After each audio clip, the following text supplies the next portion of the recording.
love you.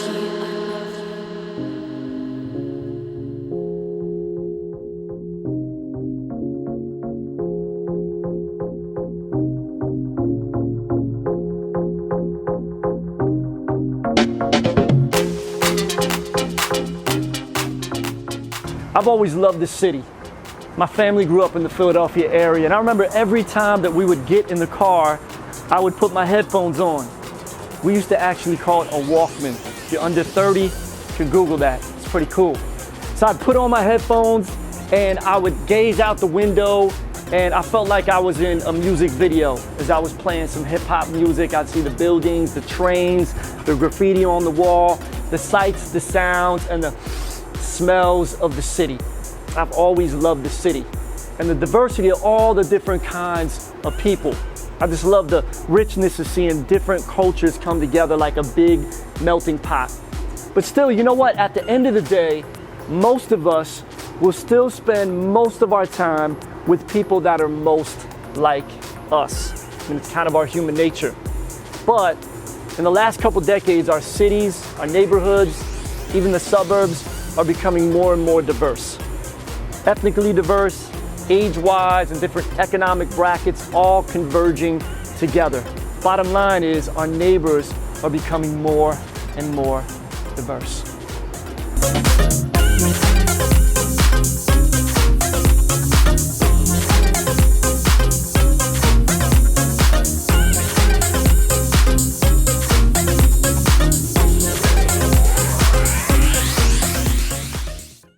Welcome to the Love Our City devotional series. Most of you guys are with us on this journey as you're reading the 30-day Love Our City devotional book. And so together, we're learning to get better at loving our neighbor as we love ourselves. And so if you guys will pull out your book, turn to day 7, the end of it, and you'll see some scriptures, you'll see some notes, some fill in the blanks to follow along with. And if you don't have a book yet, it's all good. Don't worry. You can get it on Amazon, or you can also get it directly from us at loveourcitybook.com. If you get it from us, we'll even throw in a free CD for you. So grab one, join in with us. So turn to the end of day 7. Let's jump in.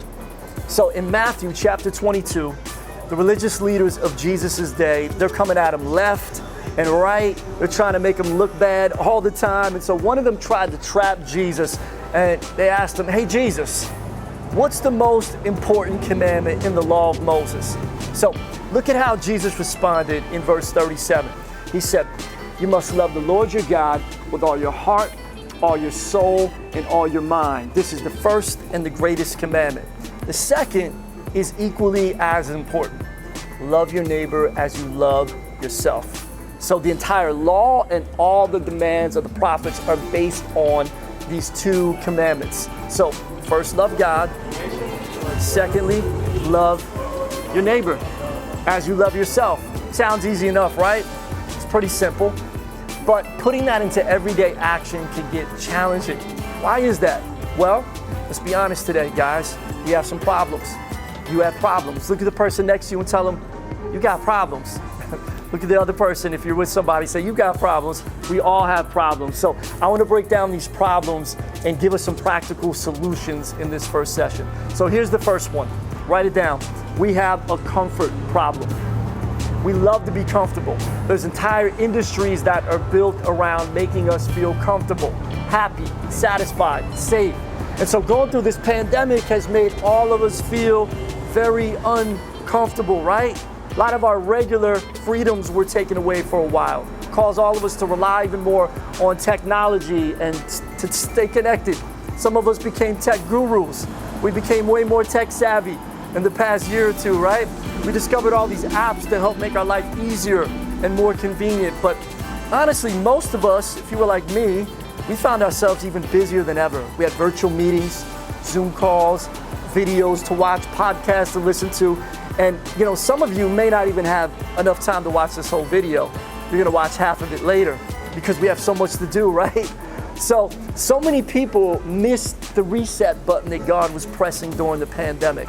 I read this article the other day that shared how so many people nowadays, we wear busyness like a badge of honor. Like it's cool to be busy, like I'm busier than you. Well, listen guys, that's a problem. We're comfortable in our busyness.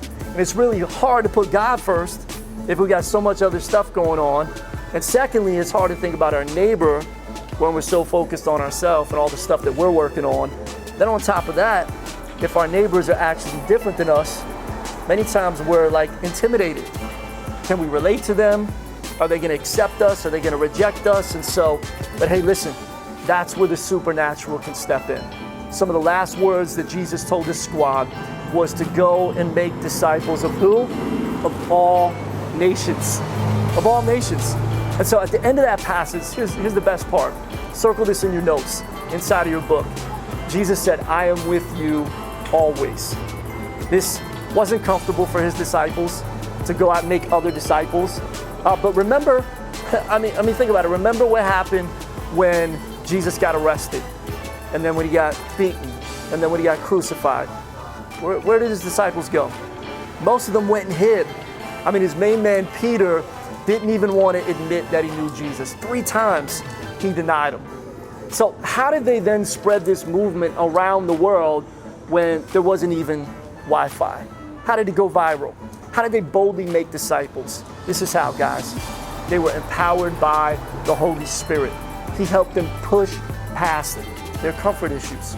So if you look at Acts chapter 2, Peter stood up in front of thousands of people and preached the gospel. This was the same dude that denied Jesus just, shortly before that. See, when we step out of our comfort zone, God can empower us in supernatural ways to reach our neighbors. So we got a comfort problem. Second problem we have is a vision problem. That's right. We need a new prescription like we talked about in day 3. It's so easy for our spiritual vision to get blurry. So for many of us on Sundays, you know what we do? We go to church or we tune in online and we put on God's prescription glasses that the Creator recommends, right? So we're in worship, we're hearing God's word, we're around our church family, everything is clear and we have good intentions, but then we step out of church and we change our lenses, and many times we put on the sunglasses of the world because that's what everybody else is rocking. We think it's cool. We try to blend in and vibe with everybody else, but our spiritual vision gets cloudy and we don't see things through God's eyes. And so when we don't see our neighbor through God's eyes, we see them through natural eyes or through the world's eyes, and we can see their flaws. We can see our differences. We can see their attitudes. We see all the negatives, right? But what if we could put on God's prescription glasses, right? And we could see their potential. We could see the things that we actually have in common. We could see why maybe they have an attitude because of the issues they're going through right now, because of maybe the hurt they've experienced and some of the baggage that they have. And we could have compassion. We could begin to speak life into them. What if we regularly wore the right prescription? I used to work out at this gym right across from the church that I pastor, and unfortunately, because of the pandemic, it permanently closed. So pray that we get a new gym in there. But honestly, when I worked out there for many, many years, it wasn't the nicest equipment, wasn't the best facility. I could have went somewhere else in the suburbs and that would have been much more comfortable. But I chose to work out there to connect with my neighbors around the church. And I loved it. I was always meeting new people, building relationships, inviting people to come to church. And so 8 years ago, I met this guy named Tony. And we started talking. He was showing me some workout tips. And it came up that I was the pastor at the church across the street. So I invited him, and he said he would come check it out. He didn't at first, you know how that goes. But eventually he did, and God started working in Tony's life in new ways. He soon became a member. He discovered a spiritual family. He kept growing in his faith. And soon he actually started serving on the security team. He's a big dude. A couple years later, he actually became the leader of the security team, leading dozens of other people serving on that team. And so now let me tell you, Tony was a character when I first met him. He's still a character, actually. He's actually about 16 years older than me, different skin color than me, got a military background. I mean, if you think about it, there's a lot of differences that we have. But that didn't make me uncomfortable because I was looking at him through God's lenses, right? I was trying to find what we had in common. And so that's the supernatural thing that I'm talking about. And so God had a plan for Tony's life. even bigger than I could imagine. And so I've seen him become a blessing to so many people, countless people over the years. He's actually been my workout partner as well, so he keeps me healthy, keeps me strong. So listen, God can correct your vision problem, just like he's corrected mine over the years. And so I want to mention today the last one. You got a vision problem, you got a comfort problem, we have a disruption problem. That's right. See, this pandemic, it's disrupted our entire world in so many different ways. But even before COVID hit, everything was already rapidly changing in a lot of different industries. Netflix disrupted Blockbuster. Music streaming disrupted downloads and CDs. Uber disrupted the cab industry. Amazon disrupted malls and big box stores. I'm filming this in the Ybor City neighborhood of my city. Back in the day, it was actually the cigar capital of the world. Tens of thousands of people worked in cigar factories, hand rolling cigars, and then they invented machines to do it. And it left a whole community unemployed and disrupted. And so you can still find a few places where they hand roll them, but it's like a lost art. It's never gonna be what it used to be. And guess what? There's lots of other disruption that's right around the corner with automation, cars that drive themselves, AI, the list goes on and on. Things are gonna continue to change. So as culture shifts and as people that are our neighbors and we're supposed to love them, guess what? We can't love them the same way that maybe we did in the past. The things that we did 5 years ago, 10 years ago, they may not work anymore. The way that our churches did outreach just even a few years ago, we can't do it the same way. The music or the style of our churches, the way we've always done it, may not work anymore. Now listen, the message must always remain the same, but the method in which we deliver it, it's constantly has to be open to change. Now during the pandemic, all of our churches, we had to go digital for a while. It was a huge disruption. Now, that problem here is that most of us don't like disruption. We don't like change. And so that goes back to our first problem. We got a comfort problem, right? Well, our church in Tampa, Florida, we got out of our comfort zone. We began to put on our love prescription glasses. And we did this entire week of serving our community.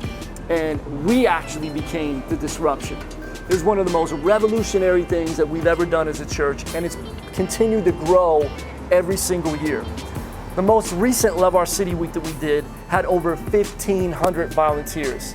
And we completed 152 community service projects that touched like over 15,000 people. I mean, it's crazy. There's so many stories that you're gonna read about in the book and a little bit later. I can't wait to see what God's gonna do in your city as you guys do it as well. So, are you guys ready to get a little uncomfortable? Are you ready to put on God's lenses? And instead of getting disrupted by the changing culture, we're supposed to bring the disruption. We're supposed to bring the light of Christ to the darkness. So this week, I want you guys to read day 8 through 14 in the Love Our City book. And hopefully you're watching this with a group of some friends. So take some time to go over the discussion questions, or you could talk to yourself. But before you do that, I want to leave you with this last thought really quick. I have a friend from New York City that regularly puts a small rock in his shoe so he can actually feel it throughout the day. And it can make him a little uncomfortable to remind him that many of his neighbors are uncomfortable, physically, spiritually, emotionally, financially. And it's to remind him to stay on the edge and be ready and observant to love his city and love his neighbor as he loves himself. So let's go get uncomfortable and love our city.